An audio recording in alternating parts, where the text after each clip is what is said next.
E aí pessoal, tudo bem com vocês? Olha só, desde que a gente começou a ser alfabetizado a gente ouve falar em texto. Mas você já parou para pensar um pouquinho, afinal de contas, o que é texto? Qual é a definição de texto?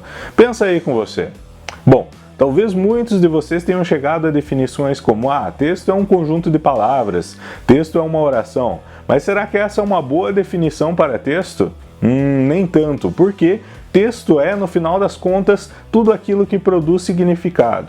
Então, produzir o significado, nós vamos considerar como texto. Grave bem isso, texto é tudo aquilo que produz significado. Isso significa que a escrita de um livro, uma música, uma escultura ou uma pintura, todos podem ser considerados como texto. Bom, se texto é aquilo que produz significado, uma selfie, um gesto também podem ser considerados como texto? Claro que sim, afinal de contas eles também produzem significado. Bom, mas aí nós chegamos a uma questão, se tudo aquilo que produz significado pode ser considerado como texto, qual é a diferença do texto produzido em uma conversa, ou então em um anúncio, ou em uma dança? Pessoal, esse ponto é bastante importante porque nós chegamos a 3 modalidades de texto. Primeira delas, o texto construído com palavras, sejam elas faladas ou escritas, nós vamos chamar de texto verbal. Ou seja, texto verbal é o texto construído com palavras.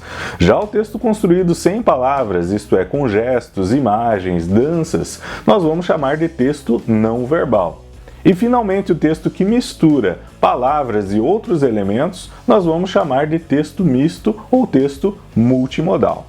Então vamos lá, recapitulando, até agora a gente tem o seguinte, texto é tudo aquilo que produz significado e existem 3 modalidades de texto, o texto verbal, o texto não verbal e o texto multimodal. Outra coisa muito importante é que para compreender um texto é preciso tomá-lo na sua totalidade, bem como estabelecer um vínculo com o seu contexto, ou seja, com a situação ou com a cultura em que ele foi produzido. Quer ver um exemplo? Olha só essa imagem aqui do lado. Nós temos apenas uma parte dela. Qual é a interpretação que ela gera para você? Temos ali 2 senhorinhas sentadas cuidando despretensiosamente da sua vida, ou da dos outros, né? Por que não? Bom, o fato é que olha só agora a totalidade desse texto não verbal.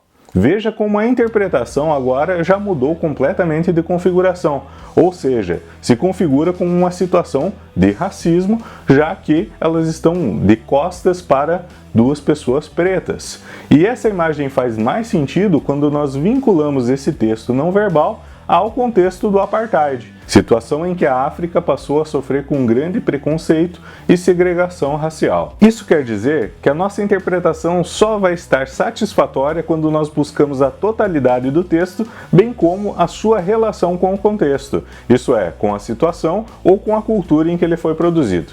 Beleza, pessoal? Bom, e aí, esse vídeo te ajudou? Você gostou desse vídeo? Se você gostou desse vídeo, você já sabe o que você tem que fazer. Clica aí no gostei, compartilha com seus colegas e não esquece de se inscrever no canal se você não for inscrito ainda, não vacila, beleza? Então olha só, nos vemos numa próxima. Muito obrigado pela paciência e pela audiência. Até mais, tchau!